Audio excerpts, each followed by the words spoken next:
우리가 오늘 다루고자 하는 이야기는 축구계에서 발생한 논란의 중심에 서 있는 두 선수, 손흥민과 이강인을 둘러싼 사건입니다. 이 극적인 사건은 단순히 두 선수의 대립을 넘어 팀 내의 긴장과 갈등, 그리고 그것이 축구 팬들에게 미치는 영향까지 광범위한 주제를 다룹니다. 손흥민에 대한 지속적인 무시가 이 사건의 발단이었습니다. 특히 클린스만 감독이 대회 내내 손흥민에 대해 보인 적대적인 태도는 많은 이들의 주목을 받았습니다. 일부 팬들은 이를 근거로 클린스만이 의도적으로 손흥민을 경시하고 그의 위상을 훼손하려 했다고 주장합니다. 이러한 주장은 사건에 대한 다양한 해석을 가능하게 하며 축구 커뮤니티 내에서 뜨거운 논란을 일으키고 있습니다. 이 사건을 둘러싼 반응은 매우 다양합니다. 사건의 발생 순서, 클린스만의 반응, 축구협회와 대표팀 선수들의 태도 등을 종합적으로 분석함으로써 일부 팬들은 이 사건의 진상을 파악할 수 있다고 주장합니다. 그들은 확신에 차서 클린스만을 직접적으로 지목하며 이 사건에 대한 궁금증을 더욱 증폭시킵니다. 이강인의 사과가 있었음에도 불구하고 여전히 일부 팬들은 그의 사과가 진정성이 결여되었다고 판단하며 손흥민에 대한 행동을 강력히 비판합니다.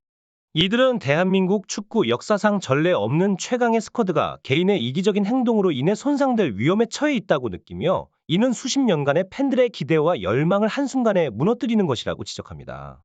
특히 손흥민의 손가락 탈구 사건은 이 사건의 심각성을 더욱 부각시킵니다. 손흥민은 대한민국 축구 대표팀에 있어 매우 중요한 선수이며 그의 부상은 팀 전체의 전력에 큰 타격을 입힐 수 있습니다. 이 상황을 만든 사람들에 대한 비난은 단순히 그들의 행동을 문제 삼는 것을 넘어 그들의 책임감과 전문성에 대한 심각한 의문을 제기합니다. 이 사건의 심층 분석을 통해 우리는 손흥민 선수가 겪은 고난의 정도를 더욱 깊이 이해할 수 있습니다. 손가락 탈구는 매우 심각한 부상으로 이는 단순한 물리적 고통을 넘어서 경기력에도 중대한 영향을 미칩니다. 경기 중 발생하는 신체 접촉은 불가피하며 이러한 상황에서 손흥민 선수가 겪은 고통은 상상을 초월합니다.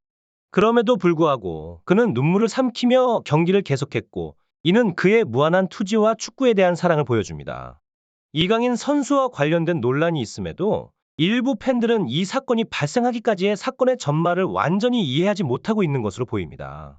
그들은 이강인 선수의 행동이 대표팀의 전력 손실에 직접적인 영향을 미쳤다고 주장하며 이는 단순히 경기 전 물병으로 노는 것 이상의 문제라고 지적합니다.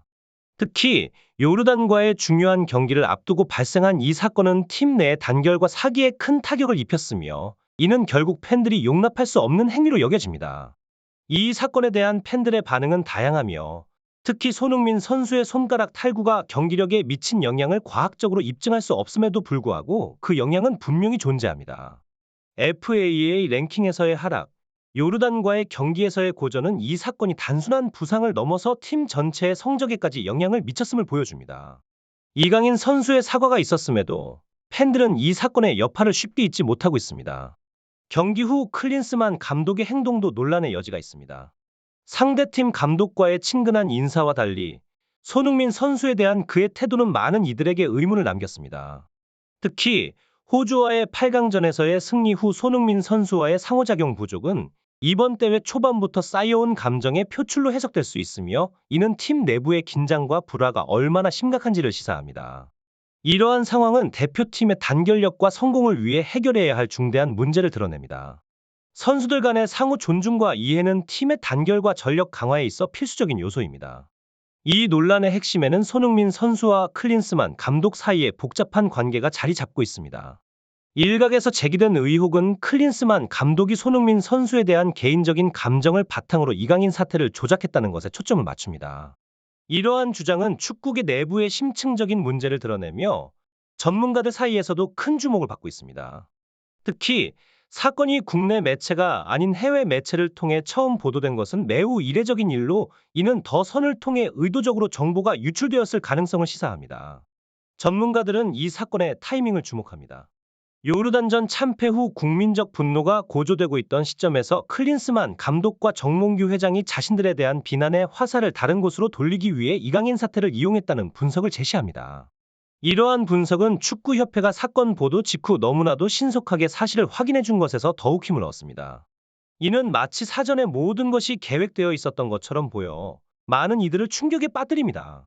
팬들 사이에서는 클린스만 감독의 행동이 단순한 우연이 아니라 손흥민 선수에 대한 개인적인 반감과 복수심에서 비롯된 것이라는 주장이 힘을 얻고 있습니다. 이는 클린스만 감독의 인간성에 대한 깊은 의문을 제기하며 축구계 내부의 문제가 단순한 전략적 오류를 넘어 인간관계의 복잡성에 이르렀음을 보여줍니다. 국내 매체들 또한 이 논란에 대해 다양한 보도를 이어가고 있습니다. 손흥민 선수가 클린스만 감독의 대회 준비에 대해 불만을 가지고 있었다는 보도는 이 사태의 본질을 더욱 깊이 드러냅니다. 더욱이 손흥민 선수가 과거 자신의 감독들과 헤어질 때마다 SNS를 통해 감사의 메시지를 남겼던 것과 대조적으로 클린스만 감독에게는 그러한 인사를 하지 않은 것은 이번 사태에 대한 그의 생각을 명확히 보여주는 결정적인 단서가 됩니다. 이 모든 상황은 축구계 내부의 깊은 갈등과 복잡한 인간관계를 드러내며 이 사건이 단순한 경기 내의 문제를 넘어서 축구계 전체의 건강한 문화와 정신을 재고해야 할 중대한 계기가 되고 있음을 시사합니다. 이번 사건을 둘러싼 대표팀 선수들의 침묵은 많은 이들에게 묵직한 여운을 남겼습니다. 전문가들은 과거와 같은 상황에서라면 대표팀의 선수들이나 클린스만 감독에게 발생한 어려움에 대해 서로를 지지하는 모습을 보였을 것이라고 지적합니다. 하지만 이번에는 전례를 찾아보기 어려울 정도로 대표팀 내부에서 일관된 침묵이 흘렀습니다. 이는 이강인 선수의 행동에 대한 대표팀 선수들의 불만과 불신이 반영된 결과로 해석됩니다.